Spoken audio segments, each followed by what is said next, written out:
ये विरोध तो आपको भी मालूम है कि हमारे देश के प्रधानमंत्री जी बोल रहे हैं कि महिलाएं 1 साल तक सोना न खरीदें, लेकिन लाने वाला सोना विदेश से है कौन? प्रधानमंत्री जी ने उस चीज़ को नोटिस किया? हम तो देश का सोना, उस परिवार का सोना लेकर उसको गलाकर उसको रिफाइनरी करके पुनः उसको हम निर्माण कर रहे हैं। लेकिन जो थोक के भाव में आ रहा है, बटिया के वजन के भाव में आ रहा है, कुंटलों में आ रहा है, टनों में आ रहा है, जिसको प्रधानमंत्री जी हमारे देश के वित्त मंत्रालय से लाइसेंस मिला है सोना आयात करने के लिए, उनके साथ उनको बैठक करना चाहिए था। उन लोगों के साथ करना चाहिए था जो विदेश रुपया भेज रहे हैं, सोना वहां से ला रहे हैं। हम तो एक व्यापारी हैं, एक छोटे व्यापारी हैं, एकदम आखिरी श्रेणियों में हम लोग की गिनती होती है।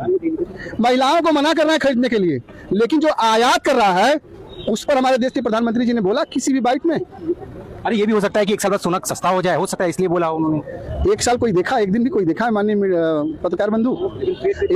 1 साल तक हमारे परिवार का 1 साल तक हमारे परिवार का जीविकापार्जन कैसे होगा? हमारे पास जो पीढ़ी दर में विरासत में जोड़ने का सोनारी का काम करने के लिए मिला हुआ है, तो अब हम दूसरा खोजने जाएंगे? हम एक बिजनेस स्टैंड करने में कम से कम आदमी को 4 साल लगता है। यहाँ तो 1 साल में हम लोग किस जगह पहुंच जाएंगे, कहाँ चले जाएंगे? बस हमारे सामने कह रहे हैं सोनारों में बहुत पैसा है। अगर अर्थव्यवस्था को देखते हुए अगर प्रधानमंत्री ये निर्णय ले रहे हैं तो क्या गलत है? इस पर मैं सीधा एक जवाब आपको दूंगा।